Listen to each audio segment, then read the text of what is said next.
வணக்கம், welcome to தமிழம்மா channel. இன்றைக்கி நம்ம இனிப்பு உளுந்து வடை எப்படி செய்யுதுன்னு பார்க்கலாம் வாங்க. அதுக்கு நான் 1 கப்பு உளுந்து எடுத்துருக்கேங்க, வெள்ளை உளுந்து. இதில் தண்ணி விட்டு நல்லா 2-3 தடவை வாஷ் பண்ணி எடுத்துக்கோங்க. ஒரு 40 நிமிஷம் இதை ஊற வச்சுருங்க. ஊற வச்ச பிறகு ஒரு மிக்ஸி ஜாரில் போட்டு 2 ஏலக்காய் போட்டு இதில் அரைச்சிக்கோங்க. தண்ணி விடாத அரைங்க. இந்த மாதிரி கொஞ்சம் கொரகொரப்பாக ஃபஸ்ட்டு அரைச்சிடுங்க. இந்த ஸ்டேஜில் 1/2 கப்பு சுகர் போட்டிருக்கேன்.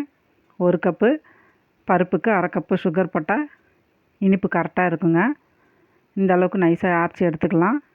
இப்போ இதை ஒரு பவுலில் ட்ரான்ஸ்ஃபர் பண்ணிக்கலாம். 2 டீஸ்பூன் அரிசி மாவு போட்டுக்கோங்க. இதில் 1/4 டீஸ்பூன் சோடா உப்பு, சால்ட் ஒரு பிஞ்சு, இது எல்லாம் போட்டு நல்லா கலக்கிக்கோங்க. அடுத்தது கையை நல்லா தண்ணியில் டிப் பண்ணி எடுத்துக்கோங்க. இந்த மாதிரி பண்ணால் கையில் மாவு ஒட்டாதுங்க. கொஞ்சம் கொஞ்சமாக மாவு எடுத்து சென்டரில் ஓட்டை போட்டு எண்ணெயில் பொரித்து எடுத்துக்கோங்க. அவ்வளோதாங்க. போட்டோன்னே வடை புசு புசுன்னு எந்திரிச்சு வருங்க. இந்த வடை நல்லா சாஃப்டாக இருக்குங்க. சோடா உப்பு போட்டதுனால இது நல்லா புசு புசுன்னு எந்திரிச்சு வருங்க.